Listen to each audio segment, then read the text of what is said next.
For the sake of my children.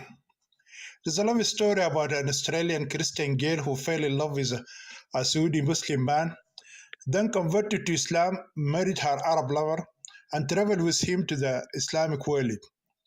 It was written in English and translated in Arabic by Dr. A. Ahmed. Copyright. All rights, all rights are reserved. Now part of this book may be reproduced, stored in a driver system, or transmitted by in any form or by any means without the prior written permission of the author, except by a reviewer, who may quote brief paragraphs in a review to be printed in a newspaper, general journal, or school magazine. All characters in this book are fictitious, and any resemblance to real people, living or dead, is purely coincidental. The Brilliog. The white girl Irshad sits in front of her tent and looks at her six little children with many hot tears welling up in her beautiful eyes. She feels very hot from the scorching sun, and the Islamic burqa wraps her body from head to toe. She can see her children through a small hole in her niqab, which is no less smaller than the eye of a needle. She suffers from a strong suicidal mood. She is deeply immersed in her suicidal thoughts, which have been haunting her for several months. She tried many times to end her life, but she was always prevented by the fear of leaving her children orphans and begging for food on the streets of Kandahar city. If not for her children, she would have shot herself in the head and ended everything and got out of her hellish life in the Islamic world.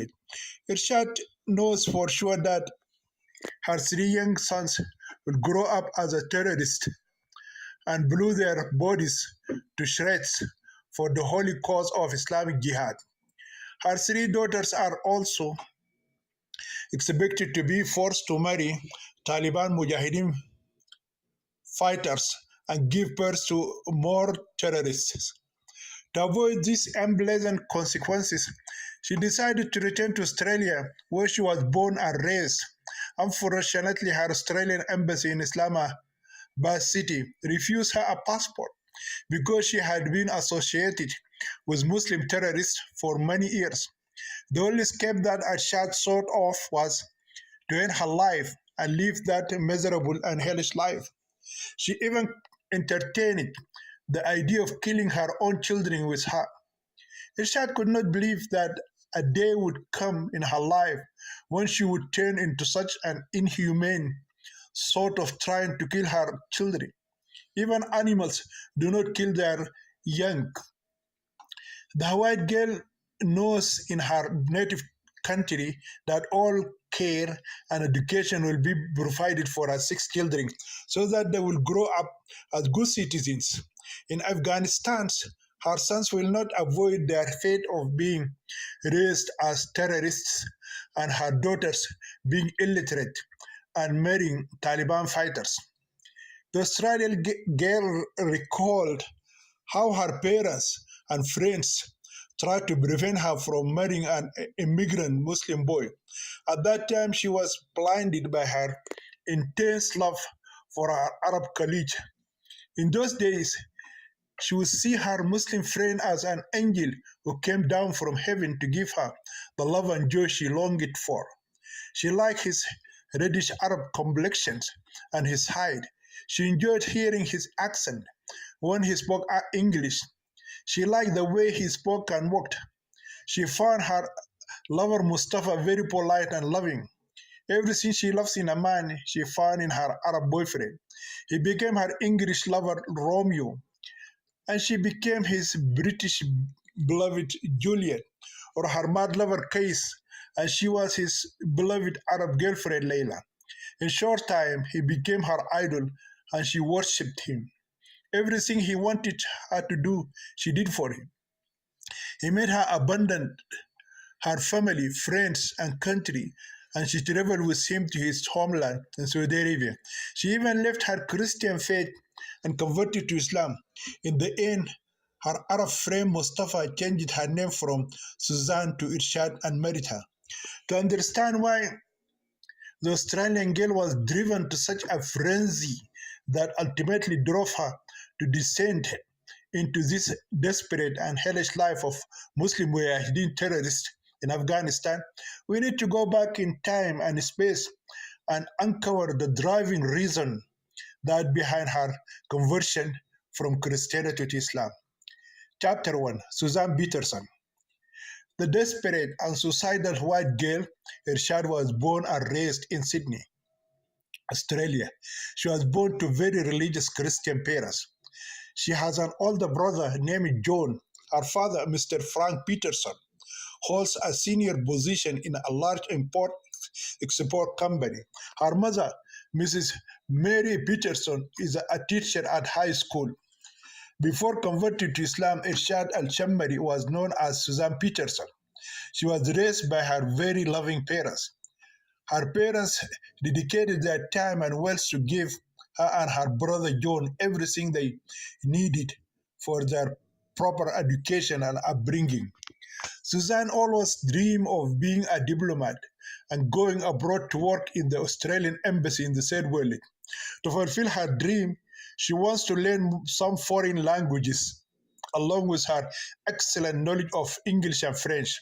She is also fascinated from an early age by wanting to experience a different culture. When she entered the university, she met many international students from China and the Middle East. At first, Suzanne is inclined to learn the Chinese language and culture. She found out that there was no college in her city that taught Chinese. Then Suzanne tried to learn Chinese from some of her classmates. Most of her Chinese friends are very poor in English and none of them speak French. However, she became friends for some time with a young Chinese man who came to Australia on a student visa. During her brief love affair, Suzanne went to a nightclub with her Chinese boyfriend and drank alcohol for the first time. Before she learns Chinese, she finds out that her boyfriend is not true to his love. His main motive is to use her to obtain Australian citizenship. So she broke up with her Chinese boyfriend and gave up on learning his language. Suzanne then reveals to her family her felt friendship with the foreign boy. Her parents are outraged when they discover her affair with the Chinese boy and that he has impregnated her. She wanted to abort the child, but her parents stood firmly against her decision. They told her that having an abortion was as hideous crime as killing her own child. She then resigned to her parents' decision but told them that she could not take care of the child. Her parents reluctantly agreed to raise the child and left her to continue her education. Accordingly, after giving birth to her first child, Suzanne returned to her colleague. After that, she focused her efforts on learning the Arabic language and Middle Eastern culture. The student advisor told her that her quest to learn Arabic culture and language could be successfully accomplished if she learned Islam and the language in which the Quran was composed and written. On the advice of that student advisor, Suzanne decided to learn Arabic, the religion of most Arabs. She enrolled in the Arabic language and religious studies class, which teaches a course entitled Introduction to Islam. Unfortunately, in many Western universities, Islam is taught to students as a righteous, tolerant, and peaceful religion. They are often told that Islamic terrorists adopt a twisted version of Islam. On the contrary, Christianity is presented in high schools and universities in the West as a religion that for many years tried to prevent scientific discoveries and modernity and was behind the Dark Ages in Europe. It is almost a crime in some Western universities to write or speak negatively about Islam. Students are not encouraged to consult the internet or the media while learning about Islam. A student may fail an exam or get low grades if he disobeys the teachers. and writes negatively about the Prophet Muhammad. Susan Peterson was motivated by her intense love of learning about foreign cultures and thus began to explore the culture of the Middle East and the main religion of the Arabs. During her first year at college, she met a Saudi student who had come as a refugee to Sydney. He told her why his Muslim family immigrated to Australia. He said his parents had to flee their country because they did not follow the strict and terrorist Wahhabi school of the royal family. According to him, many Saudis were thrown into prison and some were beheaded for criticizing the official doctrine of the Ibn Saud royal family. Even the kingdom and the citizens got their names from that royal family. Suzanne sympathized with the Saudi immigrant and appreciated his family's decision to abandon their homeland because they had decided to follow a moderate form of Islam. It wasn't long before Suzanne fell in love with this Arab immigrant and decided to make him her life partner. Her Saudi boyfriend is named Mustafa Ashambari. He is a deeply religious Muslim student. He is the antithesis of her Chinese ex-boyfriend. He migrated to Australia from Jordan with his mother, three brothers, and four sisters. His father, Sheikh Al Shammari, had to flee his country, Saudi Arabia, because of his affiliation with the banned Islamic group known as the Muslim Brotherhood. This group was founded in Egypt in 1928 by Hassan al-Banna. All other Islamist terrorist groups are offshoots of this group. When Sheikh al-Shammari fled his country, he left behind his wife Zainab binti Mahmoud, his three sons Mustafa, Taha, and Yasin, and his two daughters Khadija and Aisha. At that time, Mustafa was 15 years old. His siblings are separated from each other by 1 year. Al-Shammari and his wife gave birth to every year until they had 5 children in six years of marriage. It took Al-Shammari 5 years to arrange for his wife and 5 children to be smuggled out of Saudi Arabia. During those 5 years of separation, the father was involved in some terrorist activities in Jordan, Lebanon, Iraq, Syria, and Israel. He posted among his fellow terrorists that God had honored him by involving him in the bombing of the U.S. Embassy in Beirut on April 18, 1983, which killed 63 people, including 17 USA Marines. In those days, Al-Sheikh Al-Shammari barely spent time with his wife, Zainab, and 5 children.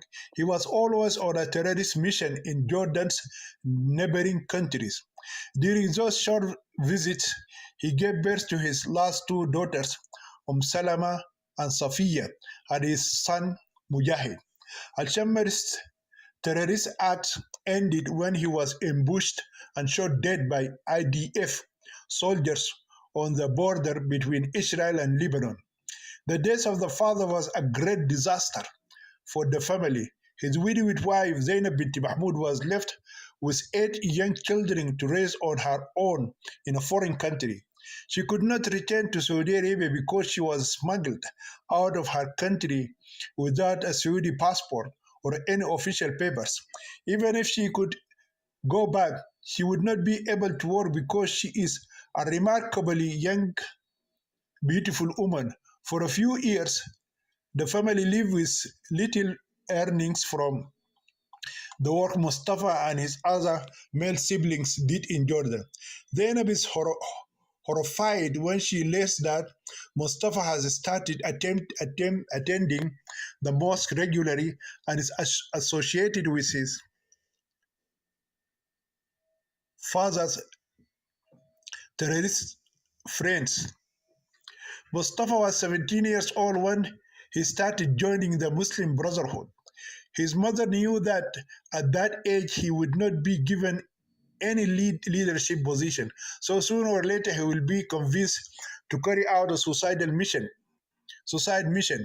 Zainab also discovered that Mustafa had begun to influence his two brothers, Tahar Yassin.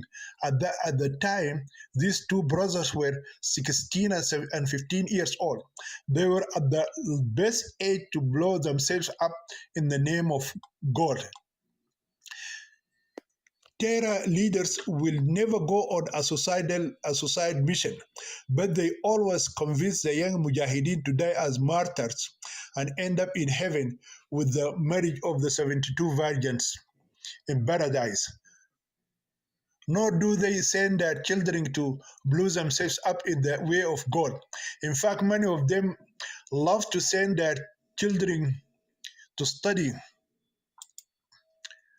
at the best Western universities. While Zainab was worried about her three children, an Arab refugee woman suggested that she take her extended family and immigrate to the West.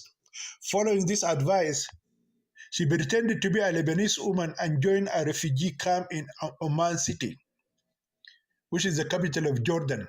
Shortly thereafter, the family applied for resettlement in Australia.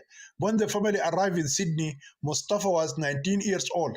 By then, he had mastered the teaching of the Quran and the Hadith of the Prophet Muhammad and had become a hater of everything un-Islamic. The immigrant Muslim boy, whom Susan Peterson fell in love with and decided to make him her life partner, is none other than Mustafa Shammari. He is not like her Chinese ex-boyfriend. He does not drink alcohol and does not believe in premarital sex. He is a very religious Muslim boy who grew up with a very long beard. He attends the mosque regularly and fasts at least 2 days a week, Tuesday and Thursday, as the Prophet Muhammad used to do during his lifetime. A sweetheart, while Suzanne could not believe her ears when her Arab lover Mustafa told her that he could not kiss her, not even shake her hands, unless she became his legal Muslim wife.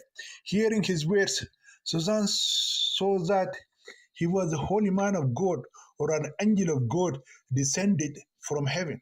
So, in a short time, he became her idol and she began to worship him. She learned a lot from him about Islam and Middle Eastern culture. Everything he told her about his religion seemed positive and good. He is very careful in selecting those verses of the Quran and hadiths of the Prophet Muhammad that speak of peace and there is no compulsion in religion. He often read to her the abrogated verses of Makkah city, praising Jews and Christians, and acknowledged that they had heavenly books called the Torah of Moses and the Gospel of Jesus, just like the Quran of Muhammad.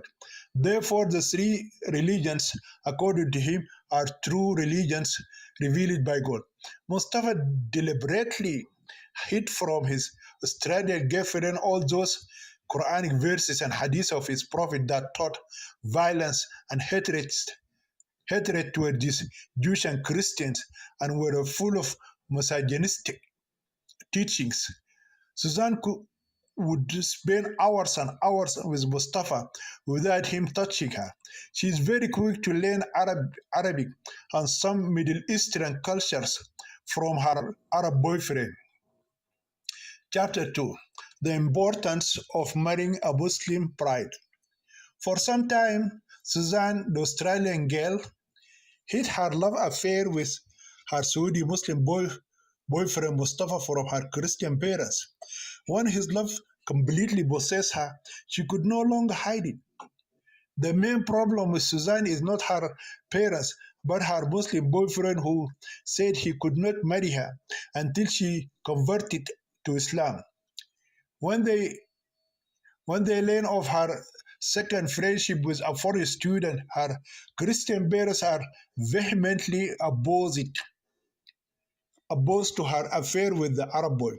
They said that they did not mind if she treated him as a good friend and learned from him his language and culture. but that should not marry him because he's a Muslim and she's a Christian. Once Suzanne expresses her decision to marry her Arab boyfriend, her parents tell her that they may disown her if she marries a Muslim man and becomes a Muslima girl. They said that because they wanted to scare her and make her change her mind. Even her brother John tried to intervene and prevent his sister Suzanne from marrying someone who was born and raised in a culture known for its hatred and aversions to Western values. Suzanne also rejected her brother's advice. She told her brother John that she had never seen in church or found anywhere in Australia a young man so biased and righteous as Mustafa, blinded by his love. Suzanne does not mind sacrificing her relationship with her parents and brother and marrying the man of her dreams.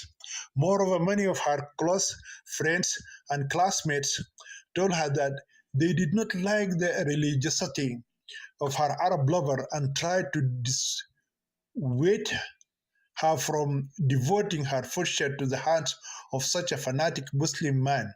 Not only did Suzanne reject the advice of her family and friends, but she also converted to Islam. She put on the hijab and abaya and began to perform the daily Muslim prayer. She joined a group of Muslim women and recited verses from the Holy Quran with them. Some immigrant Muslim women and some Australian recent converts to Islam gather regularly at the house of the mosque imam's wife and recite the Quran. Suzanne did not understand what she was reading. She is like a parrot imitating some Arabic words without understanding their meaning. One Mustafa made sure that Suzanne had left her Australian parents and her Christian religion and became a Muslim girl. He decided to marry her. The last condition that her Muslim boyfriend demanded of her, which annoyed her greatly, was to change her name. Suzanne realized that the only thing that still connected her to her past life was her precious name. Mustafa wants her to pass away from her former self and be reborn into a Muslim girl to be religiously and racially qualified to marry him. Once again, she is carried away by her blind love and agrees to change her name to Irshad. Of course, her Arab lover chose this Muslim name. Irshad means dedication to learning the teachings of Islam. It also means religious guidance for the sake of God and His Messenger. She has not stopped changing her religion and her name, but Irshad is applied to dress and behave like a well-mannered Muslim girl. She bought an Islamic dress that covered her body from head to toe, except for her face and a small part of her hands. Her Saudi lover told her that the Quran commands all Muslim women to wear the veil. He quotes a verse from the Quran to prove his point. Tell your wives and daughters and the women of the believers to wear their abayas or veils all over their bodies and to cover their entire bodies except for the eyes or one eye sees the road. Quran Surah Al-Ahzab 33 verse 59. The Australian girl who recently converted to Islam has been banished from using perfume. Whatever Mustafa asked her to do, he backed it up with a verse from the Holy Quran or a hadith of the Prophet Muhammad. For example, the above restriction is based on an authentic hadith of the Prophet of Islam. A woman who applies perfume to herself and passes in a group of men is an adulteress. Sunan Abu Dawud and Sunan Al-Tirmidhi. And this hadith was narrated by Al-Nisai, Ibn Khuzaymah, and Ibn Habban in this saying. The Prophet said, whoever perfumes herself and then passes a group of people so that her scent reaches men then she's an adulteress. The white girl was also forbidden to wear shirts, pants, or slacks, and any short dresses. The Prophet Muhammad, may God bless him and grant him peace, said, "May God curse the man who wore woman's clothing and the woman who wore men's clothing." Of course, Irshad is now completely forbidden from wearing a bikini or visiting any swimming pool or a beach. She is not supposed to do any physical supports such as basketball, football, volleyball, running, swimming, or going to the gymnastics. She is also forbidden to shake hands with men. This is confirmed by the Prophet who said, "When a woman pledge allegiance to him, I do not shake hands with women." Sunan ibn Malik, Al-Tirmidhi, and Ibn Majah. It is also proven that Aisha said, "By God, the hand of the messenger of God did not touch another woman or other than his wives, who used to fulfill take her vows verbally only." Sahih al-Bukhari and Sahih Muslim. Irshad has been convinced that as a woman, she poses a great danger to men and society. Consequently, concerning this, the Prophet Muhammad said, "Beware of this world and beware of woman." The first ordeal that afflicted the tribes of the children of Israel was with regard to women. Sahih al-Bukhari and Sahih Muslim. The messenger said again, "I have not left behind me a fitna or a calamity more harmful to men than the woman." Sahih Muslim. Even her relatives, such as her father-in-law, brother-in-law, are considered by the founder of Islam as dangerous people for her. The Prophet said, "Beware of entering upon women, foreign women." They said, "O Messenger of God, what do you say about in-laws?" He said, "In-laws are as dangerous as death." Sahih Bukhari and Sahih Muslim.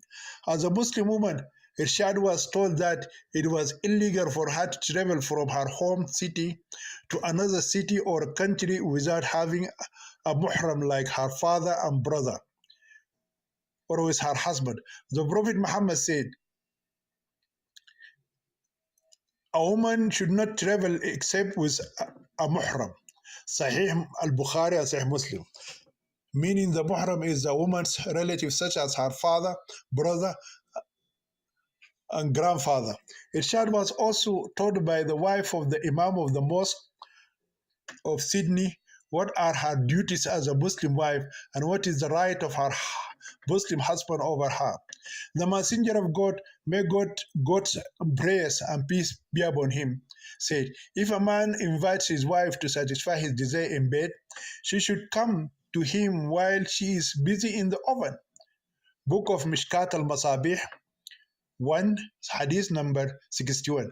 And the Messenger of God said, "If a man invites his wife to his bed and she refuses, then he spends the night in anger. The angels will curse her until she gets up at dawn." Sahih al-Bukhari, volume 7, hadith number 121. The Prophet also said, "Who had the soul of Muhammad in his hand? A woman cannot fulfill her duty to God until she fulfills her duty to her husband. If he asks her about intimacy, even if she is on a camel saddle, she should not refuse." Sunan Ibn Majah, Book 9, Hadith number 1926. In this regard, a prominent Malaysian Islamic scholar, Barak Mufti Tan Sri Harasani Zakaria, said, "Even the messenger says, even when they ride on camel's back, when the husband asks for it, she must give." He exclaimed, "So there is no such thing as rape in marriage. This is made by the Arabians. Why should we follow it?" In other words, a Muslim husband may rape his wife if she refuses to sleep with him. Then the Prophet said, if I had commanded someone to prostrate themselves to front in front of someone, I would have ordered women to prostrate to their husbands for the sake of man's rights over women. Mishkat al-Masabih, hadith number 70. Collective, collectively narrated by Abu Dawood, Ahmad, Al-Tirmidhi, Ibn Majah, and Ibn Habban. However, the Imam's wife of the Mosque of Sydney did not teach Irshad about many of the misogynistic hadiths of the Prophet Muhammad and the verses of the Holy Quran that treat women as savage or less than an animal. For example, she did not tell her about female genital mutilation, wife beating, female child marriage, polygamy. A woman's testimony in court is equal to half that of a man. A woman's inheritance share is half that of a man, and a woman's inability to divorce her husband, while the husband can divorce her with or without cause. Custody of children after divorce goes to the father, etc., etc., etc. Irshad believes she had become a Christian nun when she began following the strict laws, rules, and regulations of Islam that restrict the lives of Muslim women. The only dividing line between her and the nun is that in Islam she can marry a man and have sex with him, and they both give birth to children. But the fate of the Christian nun is to remain a virgin who married herself to the Lord Jesus Christ. When Mustafa gets the go ahead from the Imam's wife that Irshad has completely and totally changed it into a suitable Muslim bride, he agrees to marry her. Their marriage met with strong opposition from her Arab lover's mother and his brothers and sisters. However, Mustafa went against the wishes of his Muslim family members as his girlfriend Suzanne did with her Christian family. Their Islamic marriage was very simple and was held by the Imam of the mosque of Sydney City. They celebrated their wedding by inviting a few select Muslim men and women. Then the guests enjoyed the delicious food prepared by some immigrant Muslim woman in the newly married couple's new apartment. Mustafa said that he does not believe in the honeymoon, and therefore the first wedding night took place in the same apartment and on the same day that the marriage took place and was celebrated. The first fight between the newlywed couple and lovers took place on the first wedding night. The Saudi groom became furious and nearly divorced his Australian bride when he found out she was not a virgin. He knows that such a discovery in his home country would lead to an ordered killing on the wedding bed. However, Irshad begged him to forgive her and accept her as his wife. She said she was tricked by a Buddhist and a non-believer Chinese boy. She also said that at that time she was a Christian unbeliever and did not know that sex before marriage was forbidden by God. Irshad lied in this regard because she was taught by her church and her parents and the gospel of Jesus that having sex before and outside marriage is adultery. The new bride admitted her guilt, but assured her groom that she had done so in her period of ignorance and unbelief. Despite this, Mustafa refused to burden her until he consulted the Imam of the mosque. That same night, the Imam and his wife came to counsel the newly married couple. It is impressing for Irshad when the Imam and his wife begin to question her about her relationship with that infidel Chinese Buddhist boy. Through their interrogations and investigations, Mustafa discovered new information that made him even more angry. He realized that not only has his bride slept with someone before marriage, but she has also given birth to an illegitimate child. Then the repentant girl recounted her past relationship with tears. Having done so, she begged the Pakistani Imam and his wife to persuade her Arab husband to forgive her. The Imam and his wife accepted the confession of the one-day bride and asked her groom to pardon her. Reluctantly, the Saudi husband agreed to forgive his Australian wife, but only if she agreed to place her right hand on the Holy Quran and promised that she would never repeat such an ugly act again. And only then, after Irshad made this solemn promise while placing her right hand on the Holy Quran and her left hand on her head, Mustafa forgave her and accepted her as his fairest Muslim wife and consummated the marriage with her. Chapter 3: The obligation to perform the Islamic rituals of Hajj. The first year that the Australian wife spent with her Saudi Muslim husband proved to her that she did not marry a holy man nor an angel from God who came from heaven, as she had thought of him before their marriage. Mustafa suffers from an inferiority complex, schizophrenia, a strong hatred of non-Muslims, and many other personality disorders. Besides all those serious psychological problems, he has many irrational notions.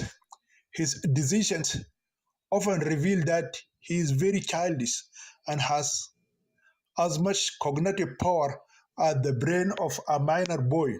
As a husband, he is very jealous, suspicious, and controlling man. He never lets his wife out of the house without him. He forces her to cut her ties with all friends, including family, girlfriends, classmates, and neighbors. Despite this, the Australian wife continued to live with her Arab husband. From the first day Irshad became pregnant, and 9 months later, her first daughter was born. They named her Aisha. Mustafa was not happy when he learned that his firstborn was a female and not a male. This is because the Arabs like to call the father by the name of his firstborn, such as Abu Ahmad or Abu Fatima.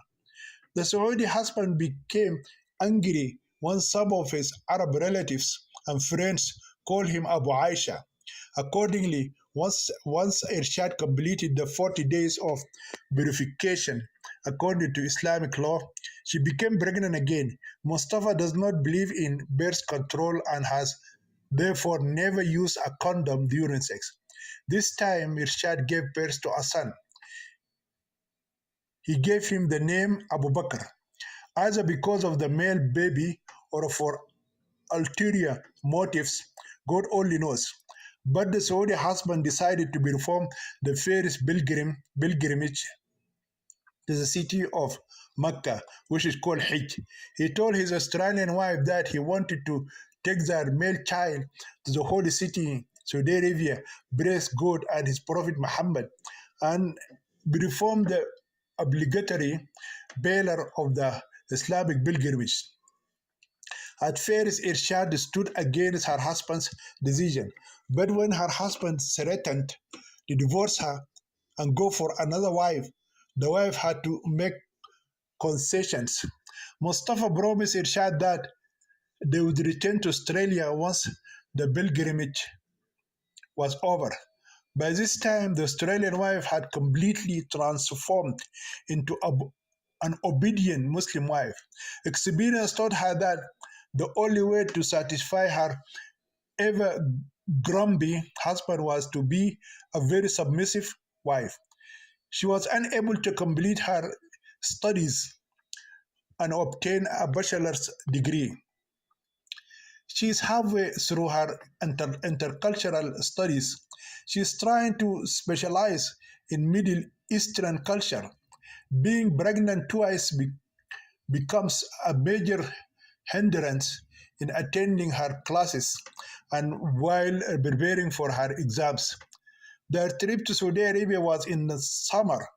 This is when the temperature rises to 48 to 55 degrees Celsius or 118 to 131 degrees Fahrenheit. If a person wants to know what hell is like and how sinners are tortured for their sins, he should visit Saudi Arabia or the Arab Gulf countries in the summer. Irshad couldn't believe that she and her young children could survive 1 week in this oven-like climate. When they got off the plane and started walking toward the reception hall, Irshad almost fell into a coma because of the intense heat. Her body started to sweat as if someone had thrown a bucket of hot water at her. Her children started screaming. Fortunately, an air conditioned bus came and took them to the arrival hall. The Australian wife Irshad wondered how the people of the desert managed to survive before air conditioning and fans were invented. Al Shammari family has arrived at Jeddah International Airport after a very long journey from Australia to Saudi Arabia. The first thing that caught their eyes was the crowds of passengers. Every year, more than 2 million Muslims from all over the world come to Saudi Arabia to perform the Hajj rituals. It is impossible for a person to move one step forward in that crowded arrival hall without touching a stranger or being touched by someone. Even a married young woman like Irshad could not prevent the male passengers from having physical contact with her body, and violating her privacy. Ev- Every so often, she felt a man's hands intentionally touch her breasts, buttocks, legs, and genitals. The only things she could do was keep pushing those hands away and protecting her body as much as she could. More than once, she felt a male body on her ass rubbing his red cock against her back or leg buttocks. To prevent this, she asked her husband to watch over her. Whenever her Saudi husband walks behind her and protects her big ass, the Australian wife finds herself exposed from the front, and men's hands continue to reach and touch her big breasts. Finally, she realized that she could do nothing to stop these evil men from forcing themselves on her body. When they somehow reached the international airport authorities, the Australian family members were asked to hand over their passports, mobile phones, cameras, laptops, and any other electronic devices, and were told that these belongings would be returned to them on the day they left the country. It took them more than 2 hours to get out of this human sea of passengers and enter a crowded bus. Fortunately, as soon as they entered the bus, Irshad found an empty seat between two African women. Then she sat herself down and blessed her children on her lap. When she sat down, she felt her dress wet from behind. She stretched out her hand and examined the liquid that smeared her dress.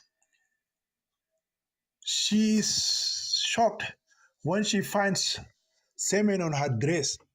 Rashad became very angry. She knew that she could do nothing to punish that evil man who had dared to offend her to such an extent. She opened her handkerchief and she opened her handbag, took out her handkerchief, and wiped the semen off. Immediately, she tossed her handkerchief into the past as if it were toilet paper in a public restroom. If she could, she would have thrown it out the window. The bus took 3 hours to cover a distance of 80 kilometers between the cities of Jeddah and Mecca. On a normal day, a car can cover that distance in less than an hour. When they reached the holiest city on earth for Muslims, the bus dropped them off at the place where the Hajj rituals were supposed to begin. Once again, the Australian family found themselves in a place more crowded than the international airport arrival hall at Jeddah city. They can hardly take a single step forward without pushing their way through the crowds of pilgrims in Mecca city. There are no separate places for ladies. Males and females mix freely. There are also no restrictions on women's movement. Even the washrooms are open to both sexes. Every woman wears a headscarf and a abaya with her face and hands uncovered. Women are not allowed to perform the rituals of Hajj while covering their faces with the niqab or a burqa.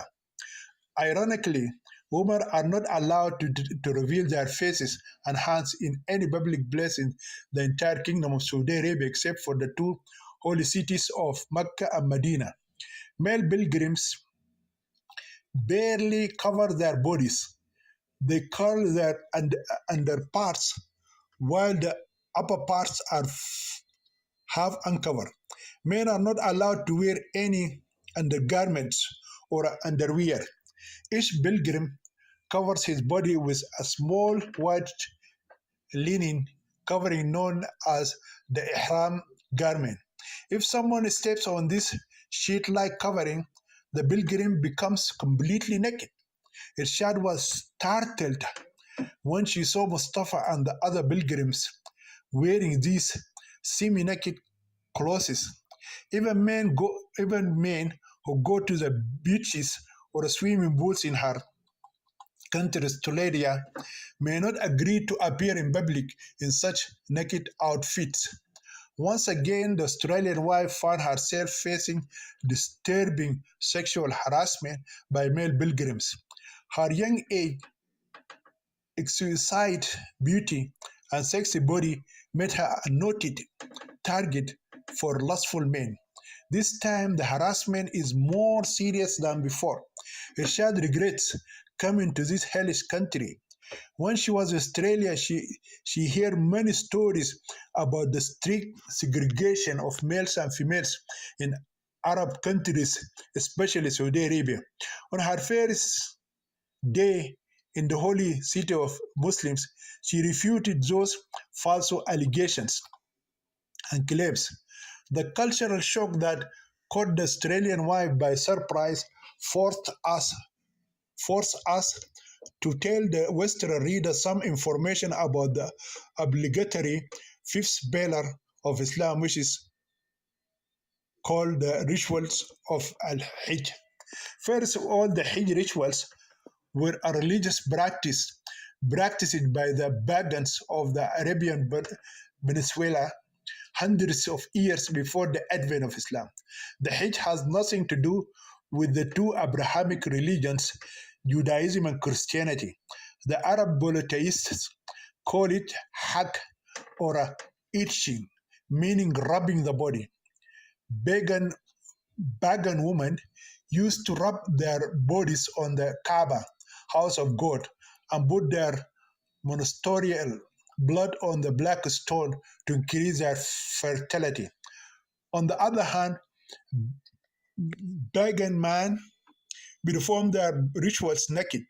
Instead of rubbing the bodies, the pagan naked men kiss the black stone. Likewise, pagan women perform the rituals of Hajj completely naked, but at night, while naked men usually perform it during the day. Islam included in its obligatory practices all the pagan rites of pilgrims with minor changes. According to the Arab historian Abu Zinad, who wrote in the year 747 AD, the rituals of Hajj and the fasting of Ramadan were pagan rituals practiced by the Sabians and the Harani Arabs. Fasting during the month of Ramadan is older than the advent of Islam. It originated in the ancient Arab idolatry of Baal. Baal was the god of the Canaanites who were living in the promised land before God destroyed them through the prophet Moses and Joshua, the son of Nun, and gave their land to the Jews as an eternal inheritance. Muhammad's father and grandfather were pagans who worshipped the same idol, Baal. Baal, that was worshipped by the Canaanite polytheists. The alleged prophet of God Muhammad followed the religion of his father Abdullah and grandfather Abdul Muttalib and fasted from a young age as a believer in the idol Baal. Moreover, from an early age, Muhammad practiced the rites of pilgrimage that were also part of the pagan Arabs' worship of the moon god, whom they called Baal. The companion of the Prophet Asim narrated, I asked Anas ibn Mustafa, did you hate circumambulation between Safa and Marwa? He said, yes. It was one of the ceremonies of the pre-Islamic days until God revealed it. The two mountains, Al-Safa and Marwa, are among the symbols of God. So there is no sin on the one who goes on pilgrim to the Kaaba or performs Umrah to circumambulate between them. Sahih al-Bukhari, volume 2, books 26, hadith number 710. The Quran, Surah al-Baqarah 2, verse 158. In fact, Al-Safa and Marwa were idols of the Quraysh tribe called Asaf and Naila. The idols were placed in two mountains or hills known as Al-Safa and Marwa, and the Arab polytheists worship these idols. According to the Jordanian historian Dr. Rafat Ammari, Asaf and Naila, they were the names of a real Jewish couple who claimed to be gods and made the pagan Arabs worship them. After their death, the Arabs continued to worship them like Al-Safa and Marwa. The Jordanian historian Dr. Ammari maintained that Asaf and Naila had sex inside the Holy Kaaba, and for that transgression, God punished them by turning them into the idols of Al-Safa and Marwa. Without knowing this fact about the original of the two idols, Muhammad included in his Quran this pagan ritual of Al-Safa and Marwa. See Surah Al-Baqarah 2, verse 158. The religion of the Arab idol Baal is mentioned in the Quran in Surah Al-Hajj 22, verse 17, Surah Al-Baqarah 2, verse 62, Surah Al-Ma'idah 5, verse 69. The Quran and the Sunnah or Hadith of Muhammad have incorporated many of the pagan practices of the Arab polytheists in Mecca and borrowed on a large scale widespread Sabian paganism in Mesopotamia, Iraq today. The Sabians were also Arab tribes who fasted 30 days a year during the month of Ramadan and prayed 7 times a day. Islam preserved 5 of these daily prayers. In addition, they celebrated the two famous festivals of the year. The first immediately after fasting for 30 days, and the second during their visit to Mecca to perform the Hajj rituals, Ramadan and Eid al-Fitr, Eid al-Adha. Muslims practice these ceremonies even today. Therefore, many Muslim historians, commentators, and scholars have openly admitted that Islam is a continuation of the pagan Arab worship of Baal. See Ibn Hazm, Volume 1, page 34, Ibn al-Jawzi, page 84, Al-Maz'udi in Muruj al-Zahab, volume 2, page 213, Ibn Hajar in Al-Asaba, volume 2, page 315, Tafsir al-Tabari, 16, page 56, and other scholars. Therefore, the rituals of the Islamic pilgrim today are pagan rituals and therefore have nothing to do with the God of Abraham, Isaac, and Jacob, or the two Abrahamic religions, Christianity and Islam.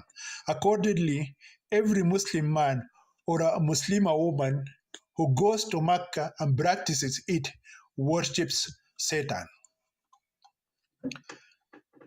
Chapter 4, The Roots of the Cult of the Black Stone in Mecca. The rituals of ancient pagan pilgrims were indeed religious practices of temple prostitution. Pagan women used to offer themselves to men as part of the pagan worship of their many idols, male deities and female deities. The ancient Canaanite god Baal, the god of fertility among the ancient Arabs, was known as Elah, and the Barluras is Allah. They considered the black stone the cornerstone of the Kaaba in Mecca. Pagan Arab women come to house of the black Kaaba every year to perform Hajj rituals and present themselves to the male pilgrims as prostitutes in the sacred temple. They believe that God had three daughters, Allat, Al-Uzza, and Munat. These three female deities represent all women of the world. There were 360 idols in and around the area of the blackest house of Kaaba. Although Islam removed all idols from the Kaaba, it spared the black stone. An Egyptian Muslim scholar named Dr. Sayyid Mahmoud al-Qimni said that the black stone was shaped in the shape of a woman's pussy. At that time, the Arab pagans worshipped the genitals of women, and this is also why women would put menstrual blood on the black stone similar to the vagina or a pussy, and men continue to kiss this female genital organ to this day. According to the famous Muslim historian Al-Tabari, the black stone of the Kaaba was white in color but turned it black because the blood of a pagan Arab menstruating woman would put on it and smear it with her fingers. Al-Tabari, Book 1, page 298. Today, due crowding, a Muslim woman may not be able to reach the black stone and touch it with her fingers, but she is required to point her right hand towards it from afar. A Muslim man is expected to attempt to kiss the black stone at least once during his 7 circuits around the Kaaba while performing tawaf. According to Islamic theology, kissing the black stone does not have much spiritual significance, but Muslim men are expected to do so because the Prophet Muhammad used to kiss it whenever he performed the Hajj rituals. The second caliph Umar ibn al-Khattab said as he kissed the black stone, I know that you are just a stone, and you cannot do me good or bad, but I kiss you because I saw the messenger of God kiss you. Caliph Umar may not know why the Prophet Muhammad kissed the black stone, but for the pagan Arabs, kissing the stone was a form of female pussy worship. Even today, Muslim men continue to worship this woman's pussy whether they know it or not. Therefore, Muslims should not deride the Indian Jains who worship the naked phallus of the idol of their god Mahavira, the founder of their religion Jainism. The current ritual pilgrimage begins with the Kaaba but extends to other places. There are 5 rituals that every pilgrim must perform. Each pilgrim walks counterclockwise 7 times around the Kaaba. The small black cube-shaped building that serves as the Muslim direction of prayer, runs back and forth between the hills of Al Safa and Marwa, drinks from the well of Zamzam, goes to the place of Mount Arafat to stand vigil and throw stones in a ritual stoning Satan, which symbolizes the stoning of the devil, the cursed Satan. Muslims believe that the water of Zamzam well is holy water that cures diseases, quenches thirst, satisfies hunger, and bestows blessing on those who drink it. First of all, the water of the original Zamzam well dried up many centuries ago. Today, the Saudi authorities supply the well with regular water through huge underground water pipelines. Of course, this fact is hidden from the pilgrims. Secondly, in May 2011, a BBC investigation found that there was fraudulent water being sold as Zamzam water in the UK, which involved a high percentage of malt water risks to the health of those who drink it. These 5 rites of pilgrim must be completed in 5 days, beginning on the 8th day of and ending on the 12th day of Dhul Hajjah, the month of pilgrimage.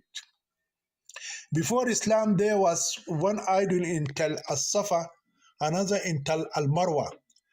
The Arab polytheists would run from one hill to another and worship every idol. In addition, pagan polytheists used to throw stones at the sun at sunset, but Islam changed it to stoning Satan. The devil is a fallen angel, and angels are spirits. So, how can a spiritual creature be stoned? The same stones will be collected and kept for next year to be used again for the same purpose. The problem is that hundreds of pilgrims are injured and hit by rocks every year, with some seriously injured. Many pilgrims were killed during the stampede in pursuit or jogging between Al Safa and Marwa. Thousands of pilgrims are killed annually during these chaotic pagan rituals. According to the New York Times, on September 24, 2015, the death toll of pilgrims who died in the stampede reached 2,411, quoted from the New York Times, boasted by Rick Gladstone, December 10, 2015. Some Saudi thugs and Hajj mafia kidnap young girls and women and take them to the desert, rape and kill them every year, and bury them there. Therefore, the rituals of the Islamic pilgrim are immoral, inhumane, demonic, and dangerous for women indeed.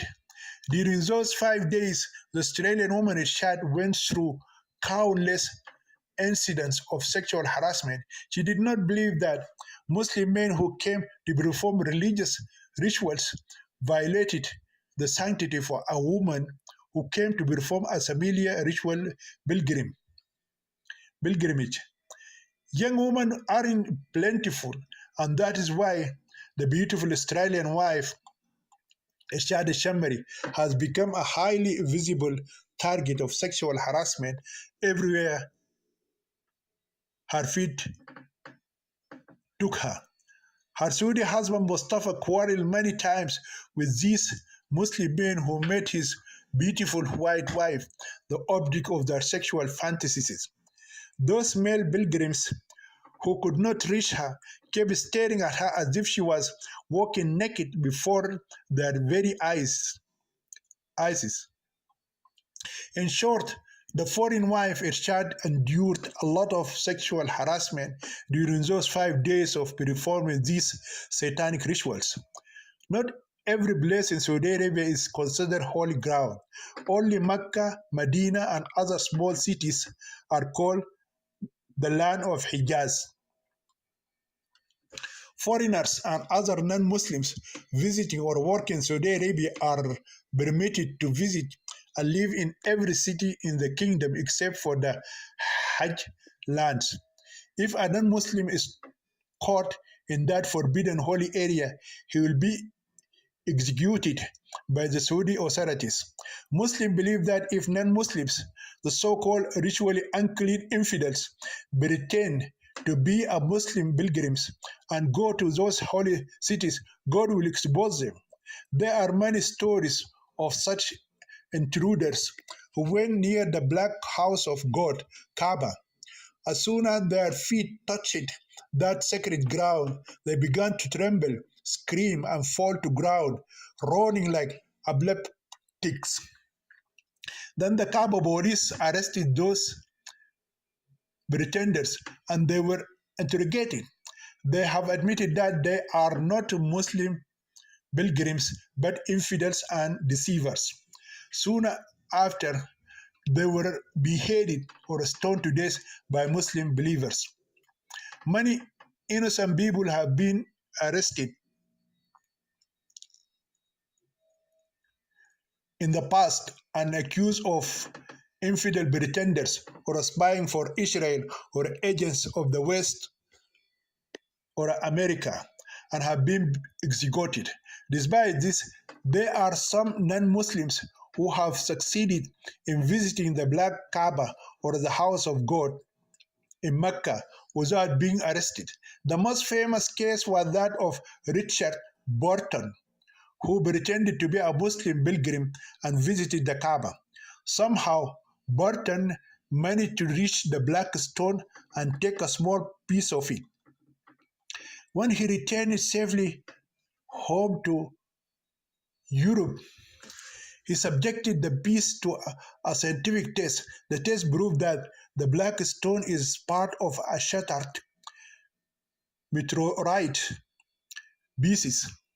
Before the advent of Islam, the Arab polytheists honored two types of stones, volcanic and meteorite stones, because they believed that the first emanated from the earth and the other fell from the tiles of the wall of God's house in heaven. When Richard Patton returned to Europe and announced his secret visit to the Black Kaaba and his discovery of the origin of the black stone, he caused great indignation within the Islamic world. Muslims were infuriated when he claimed that his discovery refutes all the false claims of Islamic mythology that the black stone is a sacred stone which fell from heaven. The most popular legend, legend says that when God brought Adam out of paradise and descended to earth, he took one of the sacred stones of heaven and brought it down with him. Then Adam built the first house of God in Mecca, Al Mukarrama, and made the heavenly stone a cornerstone. However, the Arab polytheists spoiled the rituals of Hajj that Adam taught them and destroyed the house that he built for God until God sent Abraham and his son Ishmael. So they rebuilt the Kaaba and beautified it from all pagan worship. Once again, Satan used the Arab polytheists to corrupt the sacred worship of Adam, Abraham, and Ishmael until God finally sent the seal of all his prophets and messengers, Muhammad. After that, God promised that after his last messenger, he would not allow anyone to corrupt the Hajj worship. At any rate, after the secret visit of Richard Patton and his great discovery, the Saudi authorities became stricter with the pilgrims, especially those from Western countries.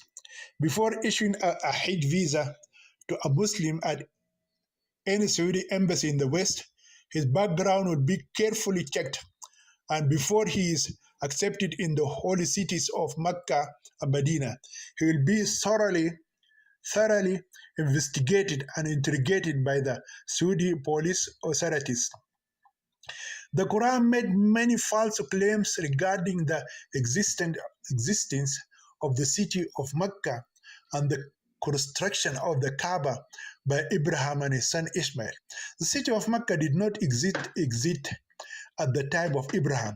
It came into existence only in the 4th century AD, which is 400 years after the birth of Christ. The city of Mecca was built in the 4th century AD by the Khuza'a tribe of Yemen. None of the historians or ambitions of BC, such as Herodotus, Pliny, Ptolemy, the military missions of Alexander the Great, or the military missions of the Roman Empire that visited the Arabian Peninsula or wrote about the tribes and cities and towns in that region mention a city in the name of Mecca. Estimates as to when Abraham lived can vary from 2100 BC to 1800 BC. Abraham and his son Ishmael lived more than 2 centuries before the city of Mecca came into existence.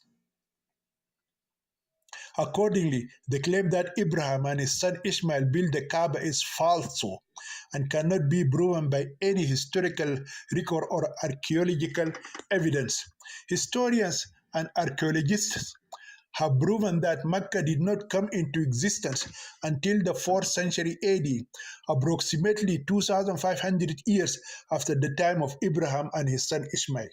The founder of the Hanafi sect, Zayd ibn Amr, who was the first Arab man to falsely claim that Abraham and his son Ishmael had built the Kaaba, Muhammad inherited this false claim and incorporated it into the Quran.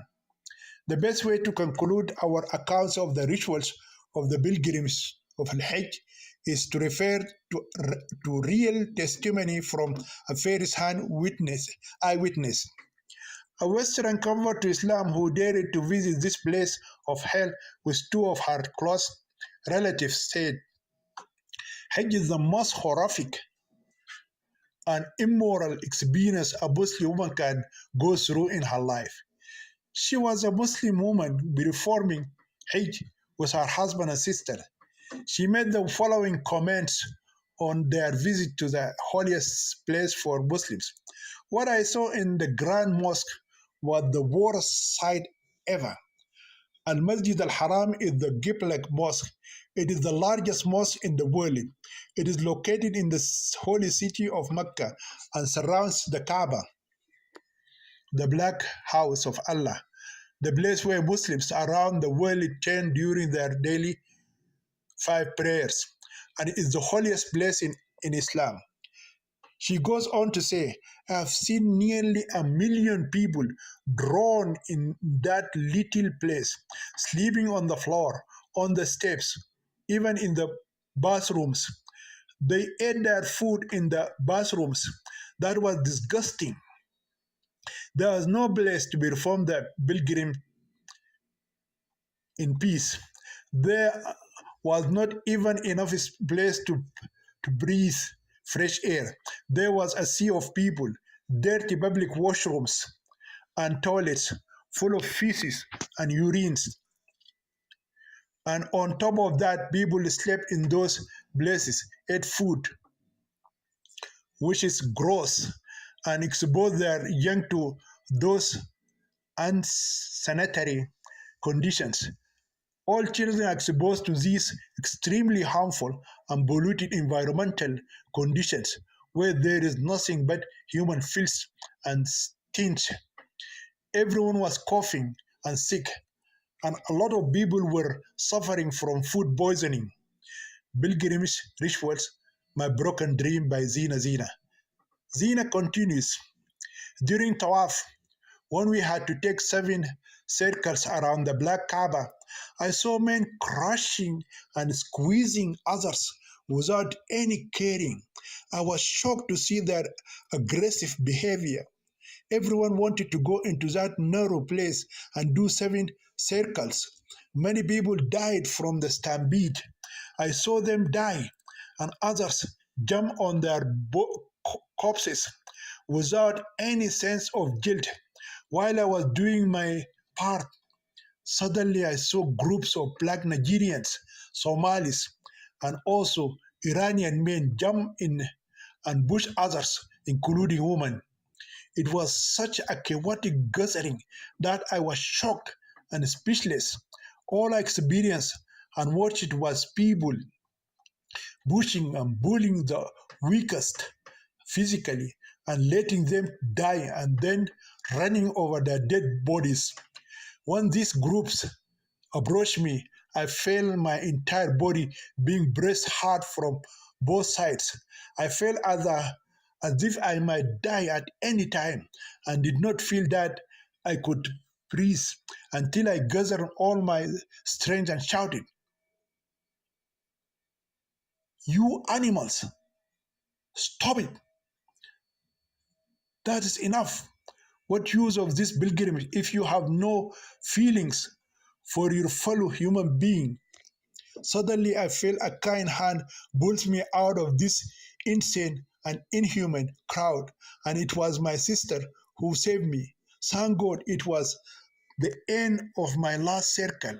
I was pale, shaking, nauseous, and dizzy. All my dreams of performing Hajj are shattered now. All I saw was selfishness, extreme filth, extreme cruelty, aggressiveness, and insane behaviors.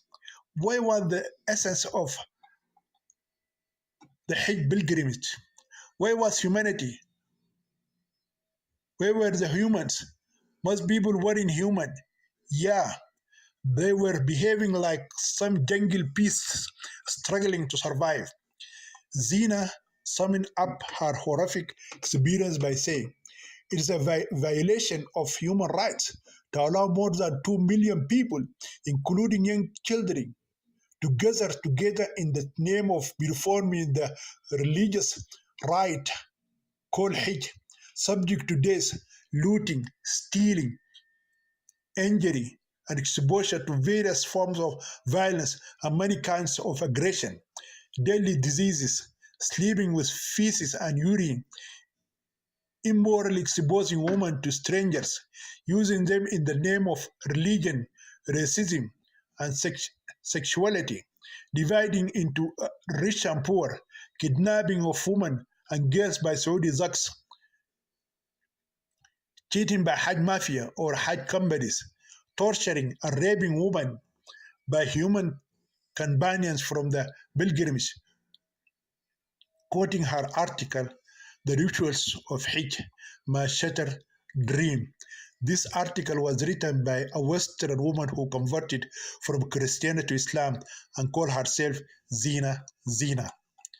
Chapter 5, Deadly Disease of the Sahara Desert.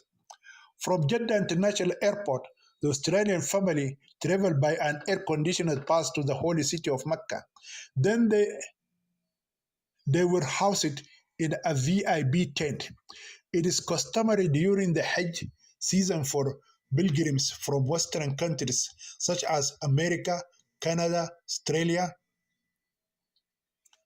and some European countries to be accommodated in so-called VIP tents. Pilgrims from African and Asian countries such as Nigeria, Somalia, Egypt, Sudan, India, Afghanistan, Iran, Pakistan, and Indonesia will be stuffed like eggs in small cardboard boxes or sardines in narrow tins, in ordinary tents crowded as hell. Even pilgrims who come from poor countries in the Middle East will stay in those ugly tents. The difference is the difference between the two types of tents is like the difference between West and East, the Ferris wheel and the third wheel, and between heaven and hell. Therefore, Mustafa, Irshad, and their two children, Aisha and Abu Bakr, did not suffer much during their temporary stay in those classified tents. Their suffering began when the family began to perform Hajj rituals. They must move from one place to another under the scorching sun of the Sahara Desert. The Australian wife felt as if the sun was raining hot acid on her tender body.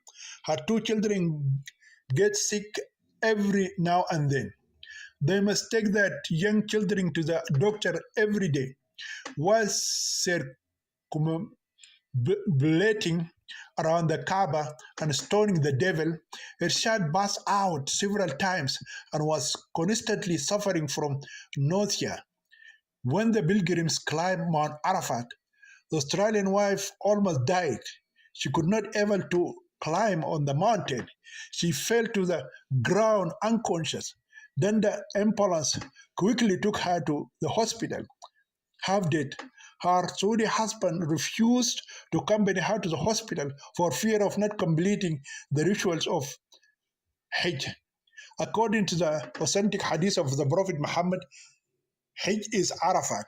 Therefore, any pilgrim who does not complete his standing on Mount Arafat is considered invalid, and therefore he wasted his time and money. Unless he returns next year and repeats the rituals of Hajj from the beginning, he will not please God. Accordingly, the Hajj of the Australian wife was considered by her Saudi husband as a waste of time and money, and because it is not acceptable to God and his noble messenger Muhammad, because she did not stand on Mount Arafah. In other words, sickness before Allah, God, is not an excuse for abstaining from the rituals of Hajj. Whoever dies while performing the rituals of Hajj dies as a martyr and enters paradise. He marries 72 virgins in the case of a male and does not receive anything in the event of the death of a female while performing the rituals of Hajj. The Prophet Muhammad predicted that most Muslim women would end up in hellfire and be tormented forever and ever. The white woman Irshad Shammari stayed in the intensive care unit inside the hospital for 3 weeks, battling with death. During that period, her soul remained suspended halfway between heaven and earth. The hospital informed her Saudi husband that his foreign wife had contracted a severe form of disease called meningeel or al-sihai in Arabic. It happened to her due to heat stroke from the extreme heat. The disease caused severe damage to her spinal cord and affected her brain. If she survives this disease, she may lose her mental strength and become like a vegetable. 3 weeks later, Irshad's body was transferred to a large hospital in the Saudi capital, Riyadh City. The hospital is known as a Royal Hospital. Most of its medical staff consists of highly qualified foreign doctors and nurses, all from Western countries. Once the Australian wife was brought to the Royal Hospital, her Saudi husband was informed that she needed to have two major surgeries on her brain and her back. The two surgeries may take minimum of 8 to 10 hours and will be performed by two highly qualified neurosurgeons. Mustafa is not bothered by how risky the surgery is and how long it might take, but the huge amount demanded by the Royal Hospital is his main concern. He could never dream of having such a huge amount of money, even if he had to work for the rest of his life. When the hospital authorities realized that the Arab husband would not be able to pay the huge sum, they canceled the scheduled surgeries and released his ailing Australian wife, half unconscious. Irshad was half dead when she was sent out, or rather expelled from the Royal Hospital. By then, the Australian family was completely broke. The Saudi husband spent what he had on hospital, hospitalization and transporting his Australian wife from one place to another. He spent most of the time either in the hospital or in the hotel. Besides the problem of his sick foreign wife, he has to take care of his two young children. The children were also hospitalized several times during those days due to illness. After that, Mustafa was able to contact some of his uncles and cousins in the city where he was born and where he lived for 15 years before his mother, Zainab, took him with his siblings to Jordan to join his late father, Sheikh al-Shammari. His relatives managed to collect some money and send it to him. None of his relatives could give him the big amount of money the Royal Hospital demanded for conducting the two surgeries on the brain and spinal cord of his wife. When his sick wife was discharged from the Royal Hospital, his late father's elder brother invited him to come and stay at his house until his foreign wife was fit to return to Australia. Mustafa accepted his uncle's invitation and traveled with his family to the city of Dammam. Upon their arrival, the Australian family was accommodated in one of the uncle's homes. The uncle has 4 horses and 4 wives. The foreign family has been kept in the care and custody of the uncle's fairest wife because she is over 60 years of age, and all her sons and daughters are already married and have moved somewhere in the country. Mustafa's uncle rarely comes to visit his fairest wife. He spends most of his time with his first wife, who's 16 years old girl. When this underage young wife married Mustafa's uncle, she was only 12 years old. Because of her young age and beauty, the uncle hardly sleeps with any of his 3 other wives. She became his favorite and beloved wife, as was the child bride Aisha with her husband, the Prophet Muhammad. Out of religious and social duties, the uncle visits his other 3 wives at least once a week. Meanwhile, the sick wife, Irshad, is still ignorant of the world around her. She remained in a coma and was moved from one hospital to another and from one place to another in a wheelchair. It is not welcome in Saudi Arabia for an Arab man to marry a foreign woman, especially a white woman. Doing so is against the law of the kingdom. Moreover, the law completely prohibits a Saudi woman from marrying a non-Saudi man, even if that man is an Arab and a Muslim like herself. Therefore, the uncle's first wife is not happy to have a white woman in her home and under her care. Adding to the first wife's anger was the fact that the Australian wife was very ill when she came to stay with her. But as a Muslim woman, she knows that the consequences will be dire if she refuses to submit to the decision of her polygamous Muslim husband. While the Australian wife is still fighting for her survival, her Saudi husband has already made up his mind and decided to live permanently in his home country. Mustafa always felt that, despite his desire, his parents separated him from his country and took him to Jordan. When his mother immigrated to Australia, Mustafa felt uprooted from his Arab culture and values. He has always longed for his people and Islamic culture. His longing caused him a sentiment toward his Western culture. In his Western wife Irshad noticed that since his feet touched the soil of Saudi Arabia, her Arab husband Mustafa had changed a lot. He starts talking to everyone he meets and is always happy most of the time. While in Australia, most of the time he was very lonely and gloomy. The Australian wife Rashad felt as if a new personality had taken over once her Saudi husband returned to the land where he was born and raised. The uncle forced his elderly first wife to become a nurse for Mustafa's foreign wife and a babysitter for his two young children.